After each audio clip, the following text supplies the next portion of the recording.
Welcome along to our big match preview, and backed by Ladbrokes for the season and back after the international break.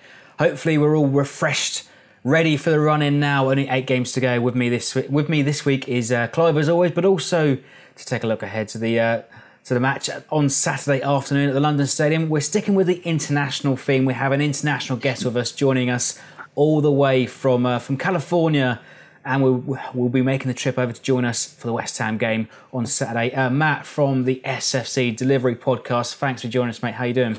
I'm all right. Thanks for having me. I'm starting to get excited. I can't contain it anymore. We're being on a plane soon, so I'm happy. Great stuff. I mean, we'll talk about your trip later on in the show as well, but and we'll also talk about the social we're sort of planning after the match with the London States to recognise 30 years of the ugly inside. I mean, Clive, you can cast your mind back to day one, can't you, mate?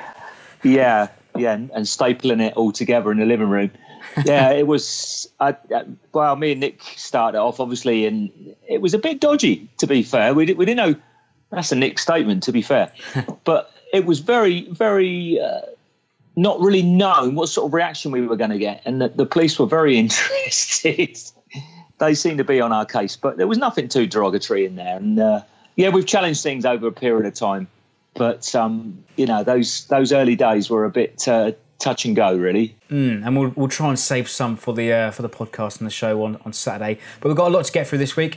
First of all, mate, it's been nearly 2 weeks since the Wigan match and our first win under Mark Hughes. I mean, what a day. Excellent win. They say, it's a League One side, but whoever, we don't care. It's a win and it's a win. And now a Wembley day to look forward to, and making that 4:30 wake-up call. All worth it, mate, wasn't it? It was. You can't believe for the guys that didn't go. Well, you know how cold it was down here, but it was the bitterest of wins. Although there wasn't much snow up there, it was just a biting win.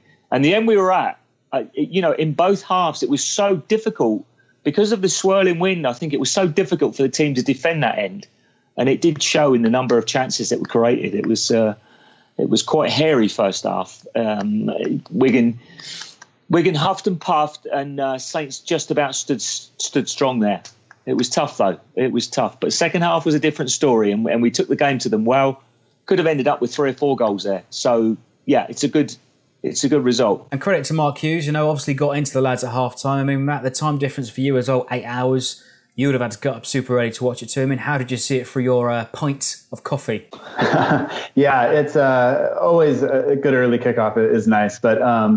the first half wasn't very, very good. We looked a lot like we had under Pellegrino for most of the year. It looked a little bit disjointed. It looked like we were just kind of huffing the ball along. But as the game went on, after halftime, I thought that was really where the manager kind of showed what he could do. Because for so many matches this season, we've gone into halftime maybe looking okay and come out of it and just been flat. And this was the opposite, where you could really see that whether he got into them, whether he put his arm around them, who knows what he said in there. But they obviously responded, and I think we have to all be kind of happy with that second half performance.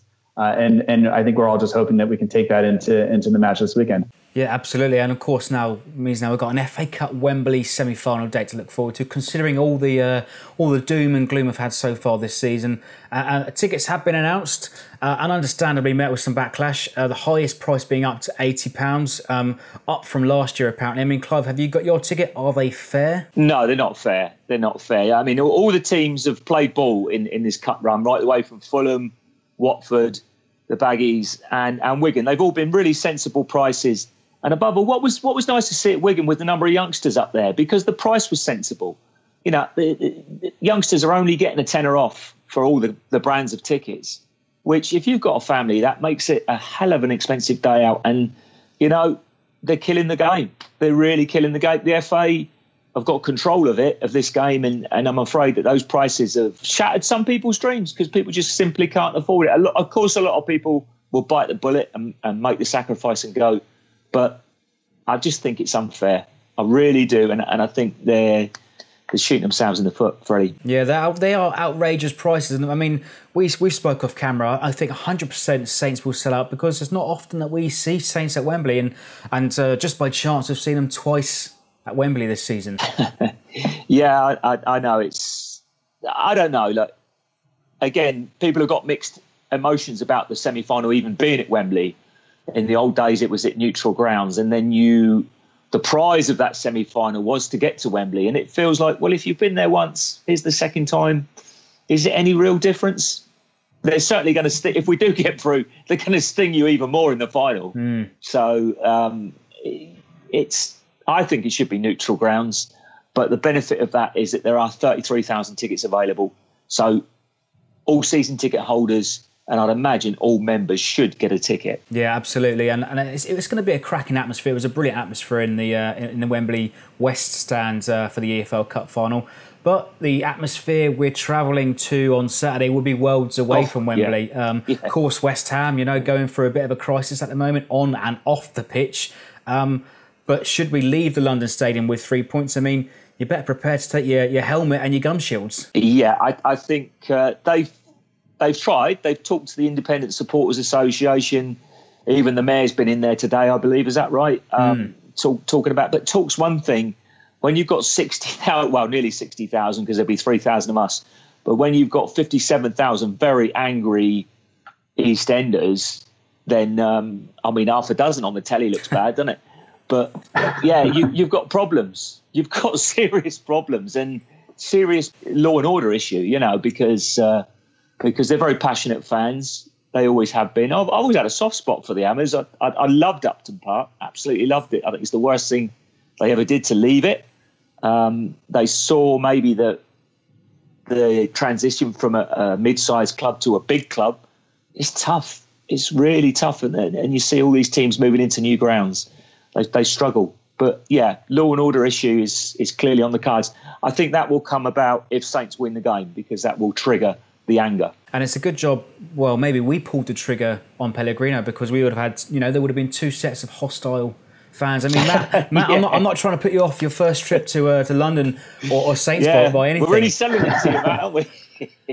I'm looking forward to it, but I am, walking in there with a wife, because at least I'm aware. I've been watching, and I was looking at West Ham the other week and going like, oh no, my wife goes, what? I go, well, that's where we're going. She was just like, oh great. So it'll be all right. But yeah. What I'm interested to find out about, actually, I mean, how is the story about West Ham being told over in the States? Are you very much concerned about your visit? I am to the stadium specifically, and it was kind of, I don't want to say overblown, but it got a lot of coverage. It got more coverage than West Ham would normally get on a standard kind of Saturday, and maybe it deserved that just simply because there were fans on the pitch and things like that. But people are angry, and like you said, had we not removed Pellegrino, you're looking at a whole stadium full of hostile fans, and then I don't know how things are going to go, but it looked like they were more concerned. That people are reassuring me. They look like they're more concerned fighting themselves and their owners than they are worried about the opposition fans. So I'll just tell my kids just to sit back and watch it, and then don't be that guy. Yeah, well, more positively on the pitch, when we saw more or less, finally we saw 4-4-2 against Wigan, and with Charlie Austin back in contention for the weekend, it means Mark Hughes has got a massive striking dilemma. Good, about time too. Yeah, it is, Freddie. 4-4-2 does seem to be the system that the team are more comfortable with, more positive with. But, all this talk about problems, we've got one hell of a massive game on there, whatever. It's so huge for both teams, this game. It's so pivotal. And you think 3 points for us and we're in the box seat, 3 points for them, they're away from us. So it's so vital. Vital. And can we claw Huddersfield in? I mean, that's it. I mean, if we take 3 points, we leapfrog West Ham. They drop into the bottom three. I mean, Matt, what is your favourite partnership for Saturday? Do you think he should stick with Gabbiadini and Carrillo, maybe introduce Austin off the bench? Yeah, I think that's a sensible approach. And although Carrillo hasn't really displayed kind of any real threat towards goal, I think that partnering Gabbiadini with him will be better for Gabbiadini. Maybe he gets a few chances from knockdowns and things like that. But I think what we're all looking for is for Austin to come back in. And I think you partner the kind of the ability to score goals and the ability to be in the right position with Austin and the ability to be physical and maybe not just a big body, but actually use that and be a little mean and be a little nasty when the ball's away and create some space for Gabbiadini. I think that is what I hope to see as we move forward. But starting Austin, fresh out the gate after an injury, I don't know if that's a smart move. I think we're going to need to kind of pick our spots at least early on and see how his fitness holds up. But hopefully he comes in, not 89th minute, not 85th minute, but somewhere 65, 70 minutes. And that's Charlie Austin had an excellent game last time at London Stadium, opened the account for today. And actually, keyword there, you said, Matt, we need to be nasty, and that's something we have lacked massively this season. Yeah, I think if you look at a lot of our players, we don't really have that. We haven't had that kind of biting edge, and whether it's, I'm not even sure what it is or why we've been lacking that, but we're almost too nice when we're out there. And I think we need, especially going into a place where the atmosphere is already going to be kind of hostile, instead of kind of running away from that, I think we should just kind of embrace it and kind of take it to them and make them, their team's going to feel pressured, much like some Saints fans have said that we feel pressured at home. That's going to get on them, and we need to take advantage of that and not be afraid to use that to our advantage, I guess. The thing that we can take for our advantage, actually, is the fact that West Ham, they've all been on a lads' holiday out in Miami whilst we've been on the international break playing Wigan. So maybe that does play to our advantage, Clive. Maybe. I take the point, though, that if the crowd do get a bit nervy and edgy up there, you've got to take the ball by the horns and really sense that as a team. Because Saints, we all know Saints can play some really cracking football. It's just the end product that's been missing. Now, I've praised Guido Carrillo. I thought his work was really, really good. But up at Wigan, I just thought he hit a bit. I thought that he didn't look comfortable. His body language was a little bit, his shoulders were slumped. Maybe not for this game. Maybe not. But then we don't know what's gone on in training for 2 weeks. So, because clearly he was Pellegrino's man. And he's probably feeling, as a youngster, God, what do I do now? I haven't scored. It's time to pick my game up. Really, I hope he's feeling that, because it's tough. He's in a foreign environment. He's never played in England before. So it's really tough for Carrillo. But I just wonder if he might change that forward line for starting lineup. And he seems a little cosy with his, his teammates. But I think the determining factor was Pellegrino bringing him into the football club. He'll have a tough time, finding his feet once again, let's say. He just needs a goal. He needs a goal. His movement's been good. He's done a couple of assists, but he just needs to, like, seen some of his goals on YouTube where he gets across that near post and gets one in, because that would give him so much confidence. He'd feel part. I think, when you go to a different country, a different team, you want to feel part of it. You want that goal where you celebrate with the teammates and the crowd and everything, and then that lifts your confidence. That's what he's so desperately in need of. Will he risk him in a game like this? I'm not so sure. I think the key thing is for this weekend in particular, is to go ahead early doors. Put the pressure on West Ham, and they crumbled under pressure against Burnley. I mean, Matt, this is a triple header of London teams that we have to play, and if we get an early goal against West Ham, our advantage is surely in our court. Yeah, absolutely. And like you said, their team hasn't been great, and they will crumble. And with all the pressure they're feeling, if we can get on them early, I think that will allow our players to kind of open up and play with a little bit more freedom. And we saw last week, even ahead late on, we still had guys running at goal, and that's when Cedric took that chance. And we haven't displayed that under Pellegrino or even under Puel really last season. But if we can just continue to apply pressure, no matter what the score is, I think that's going to serve us well. And I think that's what Mark Hughes would have been kind of trying to instill in them all over this break, when he did have almost 2 weeks to work with Carrillo, Gabbiadini, and Austin, because all three of them were home from international duty. And I think that if you look at that core group of players that was around for the break, I think that's going to play into our advantage, because they weren't off in Miami, they weren't doing this. Made the joke earlier that Long is our only international striker, and that says something. But it's hopefully Hughes has been able to kind of work with them, and I saw a few videos of them earlier in the week, and actually doing some what looked to be useful training drills, not just one guy against a goalkeeper. Yeah. So hopefully that plays out on Saturday. I was going to say, well, Gabby, the same as Carrillo, his confidence would look shattered at Wigan when and it was good that the crowd, even when he was substituted, the crowd was singing his name and he turned around and waved. And I thought that was really good, because he knows they're with him. He can feel the warmth, I think. So, and that's important for a player, because we know that his movement is really, really good. It's just confidence about putting the ball in the onion bag. And once he gets that going, we thought we'd turn the corner with the Burnley game, but then he wasn't selected for the next game. He needs a run of games.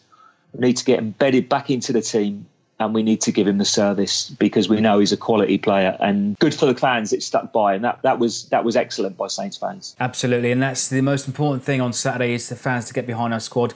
But your favourite part of the show, though, Clive, what's your prediction for our away trip to West Ham? We've got to win. We just simply got to win. A draw is not the worst result in the world, but it'll be like Groundhog Day. It's another week gone by, and we're still not out the bottom three. So we've got to win 1-0. Matt, what about you, mate? I think you know that we have to win. I think that we have to stop relying on other teams to keep us even close to safety, and we have to start doing some of that ourselves. And I think we will, whether it's because I just want to tell myself that because I'm coming over or not. That's what's happening. So I think I'm going to go 2-1 Saints, and I'm going to hope that we get ahead early and then we hit them on the counter later. Feeling positive, and we've got a lot of options that's going to open up to us in this important run-in. But Matt, let's also finish off with some more detail on your trip to the UK. I mean, what are you most looking forward to? Is it the British stereotypes that always complain about the weather? Is it the British that drink tea like water, traditional English brekkie, or is it hopefully taking 3 points away from the Hammers? Well, my wife, maybe I'll just tell her not to watch this because it's definitely the West Ham match. That's what I'm looking forward to the most. The ability to see the team play finally for the first time. I'm also looking forward to the England Women's World Cup qualifier because I'm going to get to see St. Mary's, so that's on there. I am slightly worried. I have, I guess, become accustomed to this mild climate I enjoy, and realized I only own 2 pairs of pants, and they're both work pants. So I had to go actually buy pants to bring over to London. So we'll see how it all kind of plays out. But yeah, we'll be there for a little over a week, and I'm looking forward to it. Brilliant stuff. And just some more detail also on our unofficial social with the London Saints on Saturday after the match, whom we've also got a lot to thank for, especially in the early years of the fanzine, which Clive can take you a trip down memory lane as we take a few drinks at the Crown and Cushion in Waterloo after the match. Clive, 30 years of the ugly and nearly 40 years of the London Saints. Yeah, 30 years of hurt. No, it's been... London Saints have been there all the way, and you see them at games, you see Reggie and all their familiar faces, Mick. They've been going since God knows when, and they'll always be going, and it's good to see them, and they go everywhere. They go everywhere, they turn up everywhere. They know where all the best pubs are, by the way. So this one hopefully is got some decent ale in it, and good on them. Good on them. They've been with us. They've been with us all the way down the line. Remember them sporting Lisbon away. Seeing a few of them out there, and all the European games. They always turn up. It's a proper British pub, Matt. You're gonna love it. It's a proper pub grub. You got real ales and draft. So everybody, stay tuned for the weekend for our special live for our special podcast. And it'd be great if you could send us a few questions in below if you've got any questions you want to send to us for our recording on Saturday afternoon. The Crown and Cushion is just round the corner from Waterloo Station, so you won't be going too far out your way to have a drink with us. On a serious note, Freddie, with the London Saints, I think one thing I would like to see reinstated is that the club always used to go and have a social with them, with the players and the chairman and club dignitaries, whatever. And it was a great night, always a great night. The Isle of Wight lads used to do it as well. And I really think that's something that the current club are missing a trick there with public relations. Get the guys, at the end of the day, all right, they might be on mega bucks, but they're pretty normal people, the players. A lot of them are very sociable. Get them together with the fans. It's important. Very much agree, mate. But that's our big match preview for this week, our trip to West Ham. Remember to go ahead and leave your predictions in below for our trip to the London Stadium.